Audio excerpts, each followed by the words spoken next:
It's Turkey Tuesday. I'm Amy and you're watching Ontario Turkey TV. Every week we're sharing advice and helpful tips all about Ontario turkey, and this week is no different. I'm here with Mom and blogger Alyssa Infante. Hey Amy, I'm so happy you're here today. I'm excited to make this turkey with you guys. Yeah, thanks for having us in your kitchen. You might recognize her as the Delicious Spoon, and today she's going to walk us through a delicious roast turkey and show that it doesn't have to be intimidating. Not hard to do at all. Where are we getting started today? So I like to start by making the rub first, and the reason I like to make the rub first is just to make sure that all the surfaces are clean before I start dipping into my spices. So what we do is we just get a small bowl and we start with 2 tablespoons of salt, 1.5 tablespoons of black pepper, 1 tablespoon of dried thyme, 1 tablespoon of rubbed sage or dried sage. It's hard to say that. And then 1 tablespoon of garlic powder. So pretty simple. Mix it up. The salt is a little bit heavier, so I like to tilt my bowl so that the salt kind of gets, it just helps with making it mix a little bit easier. So just make sure all that salt is not clumped together and it's all evenly throughout. A whole roast turkey, is that something that an average home cook like me or maybe some busy parents can tackle? Yes, for sure. In fact, I highly suggest busy parents tackle the turkey because at the end of the day, we always think about turkey at Thanksgiving, holiday seasons, Christmas, whatever you're celebrating. But really, it is a fantastic thing to have when you're a busy mom or dad because you have this huge bird that can serve a whole bunch of people, possibly even a whole soccer team. But you also get a lot of leftovers. So you make that turkey on Sunday night or Sunday when you're home doing, you know, what we do on the weekends. And then you have Monday night, Tuesday night dinner ready to go when you have to go out to hockey, soccer, dance, you know the drill, right? So it's super economical, so think turkey all year round. It's easier to find whole turkeys, obviously, at holiday season, but you can keep them in the freezer and they last all year. Yeah, for sure. And if you really want to, you can also always talk to your butcher, and sometimes they can order them in for you, which is something that I did. Yes, yeah, absolutely. And for anybody watching, this recipe can be found at makesitsuper.ca. It's the deliciously simple herb roasted turkey. And actually, I want to know, have any of you made a whole turkey before? If you have, comment turkey below because we want to hear from you. Yeah, for sure. And if you have any questions along the way, just comment below and Alyssa and I will get back to you. Happy to do so. All right, so let's keep on moving along here. Okay. After we've got the rub, I just like to put it to the side. And now we're going to get out a big knife and we're going to make the stuff that we're going to prepare. The items that we're going to use to stuff the turkey. So use about 2 large onions. And you just obviously have to peel them, so we'll do that really quick. 2 large onions. We're going to make this, we're going to quarter these so that they can be easily stuffed because they're fairly large. And while you're doing some chopping, can you tell me about some of your holiday traditions and how turkey works into the meal planning? We've always had turkey at not only our Thanksgiving and our Christmas, but we also do it at Easter sometimes as well. It's sort of, because it's such a big bird and it's such a family favorite, easy to make and all the above reasons, we eat it quite often. It's just, it makes your house smell beautiful. It just reminds me of grandma, and it's just a family tradition. I don't know what else to say really about it. You can't have a holiday without a turkey. Next, I have 2 lemons. Now, one thing, make sure you take the stickers off because they're plastic, so you don't want those inside the bird.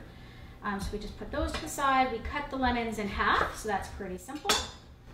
And then we're going to use fresh garlic is how I prefer fresh garlic. We just need 3 cloves of it, and this one was really tight. So 3 cloves of garlic. Now, one of the things that I have found is this one seems to have really small balls or cloves, whatever you want to call it. Cloves is the word. So I'm probably going to use for this next bird, I'm going to use 4 because I need them to be a little bit bigger. Every clove is different, so use your judgments. But 3 or 4 cloves of garlic will do. That onion is starting to get to me. Yeah, I'm not crying, my eyes are burning. They say if you freeze onions before and then you pull them out, it's supposed to help, but I've never tried that. So, do you guys have any tips for chopping onions? Let us know in the comments below. Yeah, so there's a little tip I have for garlic. So I chop the ends off, just really small cuts on the ends. And then I find that these peels are so fine and they're always sticking to my hands. Oh, that's not a good piece. I'll put that to the side. So one quick way to get this peel off so it doesn't stick to your fingers is to just put it underneath your knife and give it a little smash.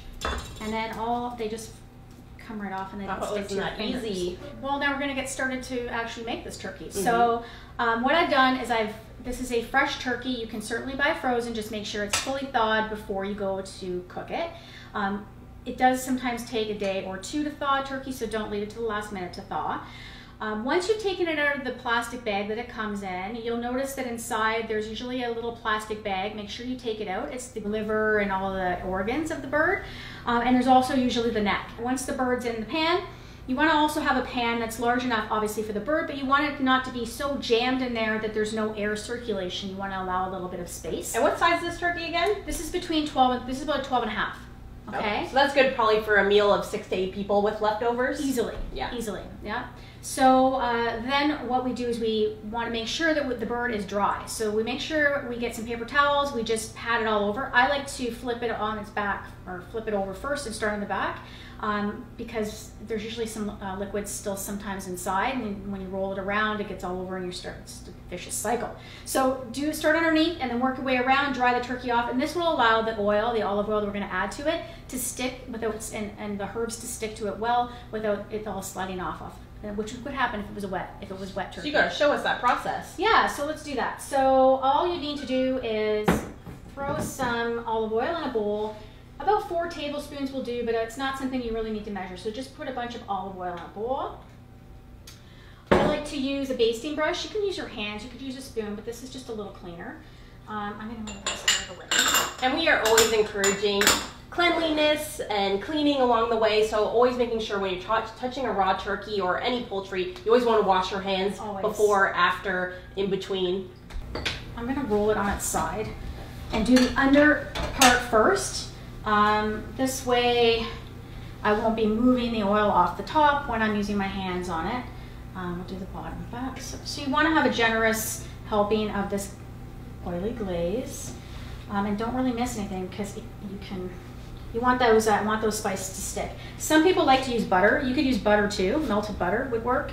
I prefer olive oil. The 12-pound turkey takes about 2.5 to 3 hours. I would err more on the 3-hour side.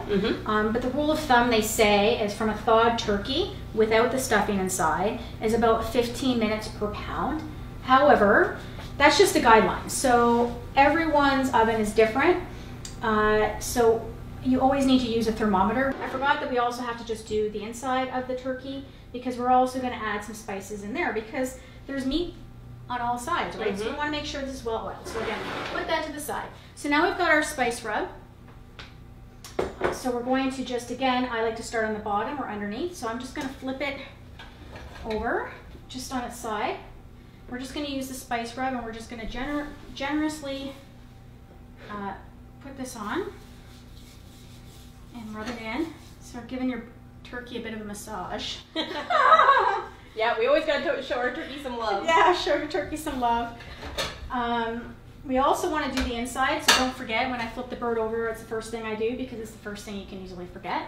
Because again, there's lots of meat in there, and when it's steaming with all the nice lemon and onions and things like that, we want those flavors to come through. Have you already ordered your fresh Ontario turkeys for your Thanksgiving feast? I hope you have, because time is running out. So if you haven't, you better be thawing those frozen turkeys, because now is your last chance. Because when I was out buying this turkey, or these 2 turkeys for today's show, the butchers are already taking orders.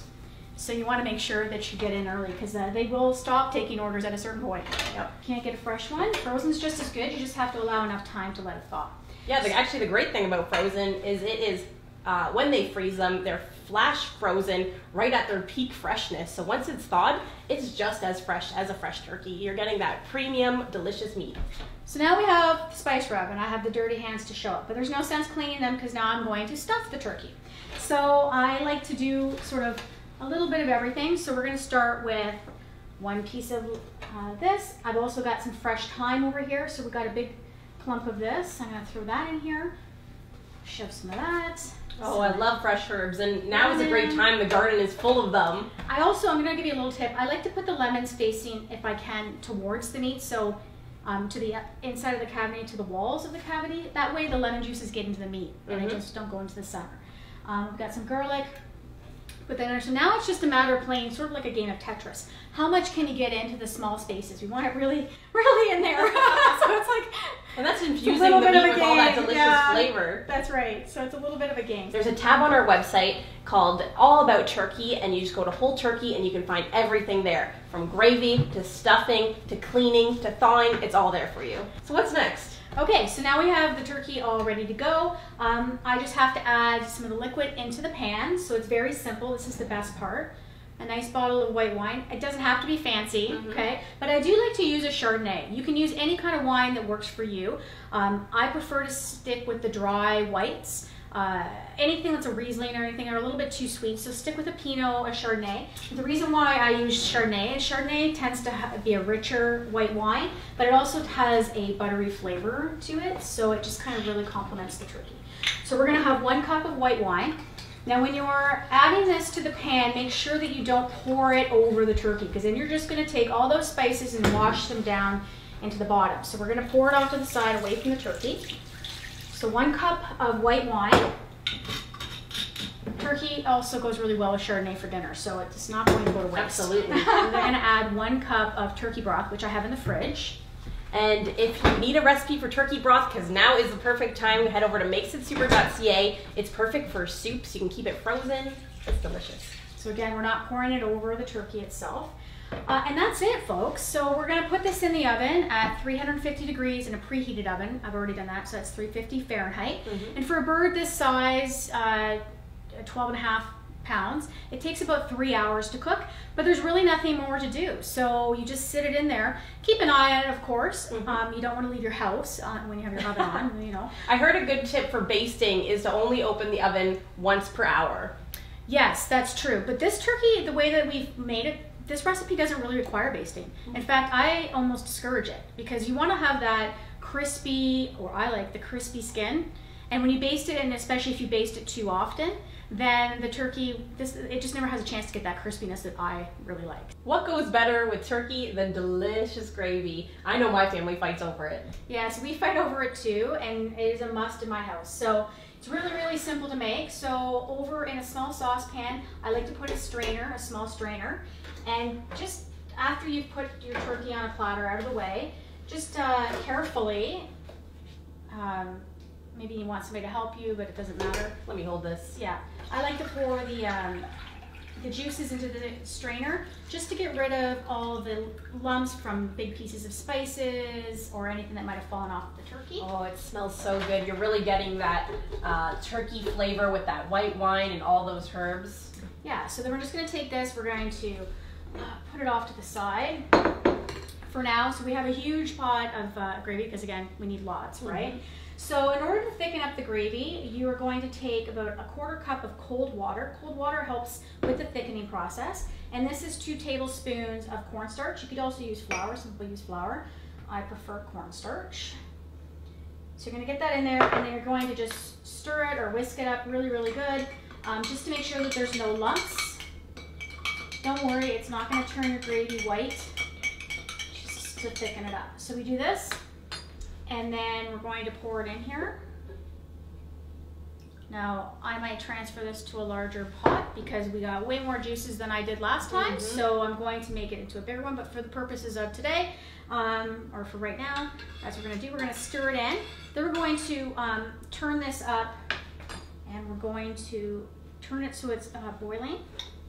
Bring it to a boil, and as soon as it starts boiling, we're going to turn it down and let it simmer for about 10 minutes just to really get thickened up and incorporate all those good flavors. So delicious. Yeah, yum. Now we're just going to pour this into, turn off the stove obviously, and pour this into the gravy boat. Delicious. Oh, it looks so good, and it smells amazing in here. I wish Smell-O-Vision was here so you could smell it too. Yeah, for sure. So I'm just going to put this to the side, and now we're going to cut on into this bird. Can't wait. I love turkey. Me too. Okay, so I always like to start on this side. I don't know why. It's like people with their plates, you know, they have to have the meat on one side. Yep.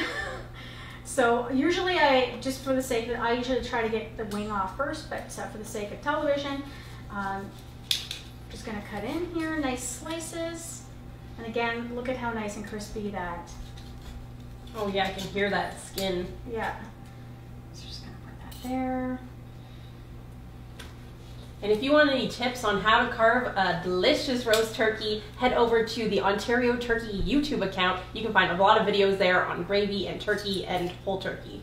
Oh, look how good that looks. Yeah, certainly. If you have any questions and you need any help during your getting ready for the holidays, Thanksgiving, baking, I do baking too, certainly just send me some emails. Even if you have suggestions on things you want me to try and make for you and put on the blog. What is your blog? Oh, thedeliciousspoon.com is the name of my blog. And again, I focus on mostly healthy, easy to make recipes. And I have a few sinful treats in there for desserts and cookies and all the good sweet stuff. All right, let's get Ready some to try? gravy. Yes. Yeah. Here's the money shot. Allison, make sure you're getting close. I feel bad. I wish I could share with you. Oh, I'll get a little bit of cranberry sauce too. Oh, looks so good. My turn. It is the taste of the holidays, that is for sure. Delicious. So good. Oh my gosh, so good. Thanks so much for having me in your kitchen today. Thank you for having me. I'm No excited. problem. Now I've got lots of leftovers I'm super excited about. Yes. And don't be shy. We want to hear from you. So write in the comments below. We'll be checking them, responding back to you. Thanks everybody for watching, and I'll see you next time. Bye.